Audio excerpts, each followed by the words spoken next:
Hey everybody, how's it going? It's the Daily Shooter, and today I want to talk about my nightstand loadout. What I keep on my nightstand and why.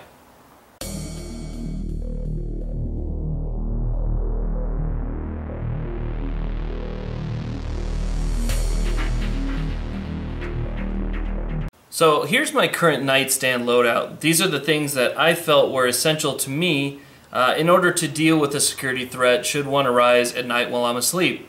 So these are the things that I either keep on my nightstand or hidden around the bed. Dealing with multiple types of security threats is really what inspired this loadout right here for my nightstand.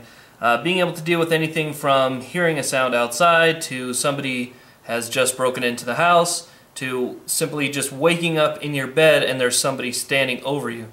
All of those have kind of inspired what you see on the table here. Now, granted, this is a basic loadout, but I feel like I kind of have my bases covered. I typically have my wife sleeping next to me and she has her own loadout, so I feel that between the two of us we can handle most common situations that will arise. So starting off with the edged weapons, as you can see here I have the Sly Steel Shark Tooth Tactical and the Gerber Gator Machete Jr. This is the smaller machete here. These are the two edge weapons that I keep around the bed. Now I don't keep these just laying on my nightstand or simply sitting on the bed frame. I have these hidden in two different tactical positions should I wake up or my wife wake up and somebody be directly over the bed. If for some reason we're stuck in a prone position or we're in a kind of a tight spot, maybe he's found the gun, which is typically sitting on my nightstand, I have these hidden in strategic places. My wife also has two hidden in strategic places that she can grab as well. So having something like this, having an edged weapon, even if it's just a backup weapon, I mean if you happen to grab your gun, maybe you have a weapons light so you have a spare hand, you can bring an edged weapon with you, something like that. But having these hidden in strategic places around my bed is kind of a last line of defense. These are not necessarily something that I want to take out to go confront a threat, but it's nice to have if the situation arises where that's all I can get to. Now, obviously I have flashlights, but I keep two different flashlights. This particular one right here, the Ozark Trail 500, I love this flashlight for long distance beam throwing. The current house that I'm in has a lot of property, about 150 yards from the back door.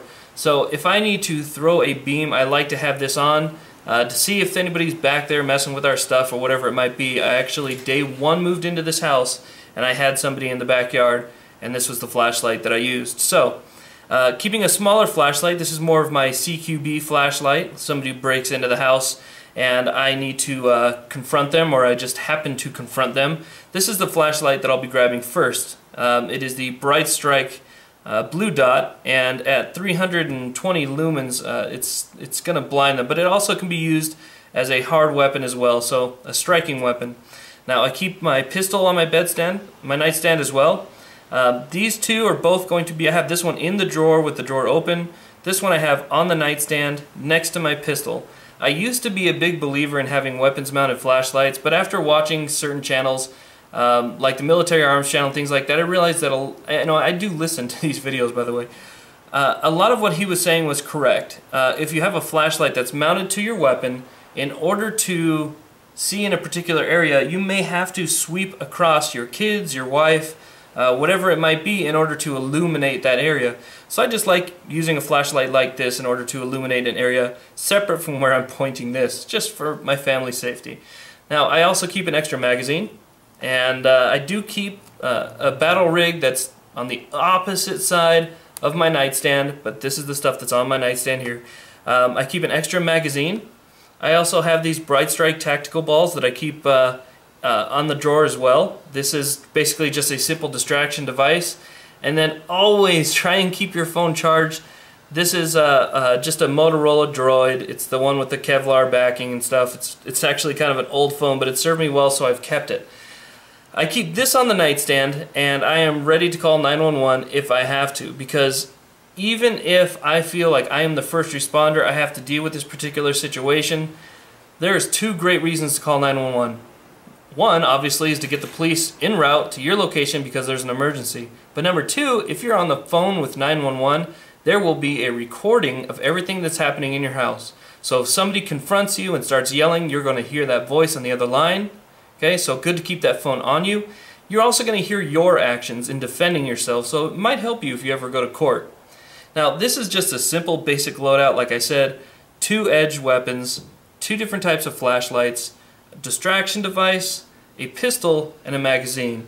Now, as I mentioned, my wife has her own loadout as well, so I feel that, we're pretty well covered, but this is my nightstand loadout. Also, being a prepper, it's important for me to acknowledge that I keep this in front of my nightstand as well.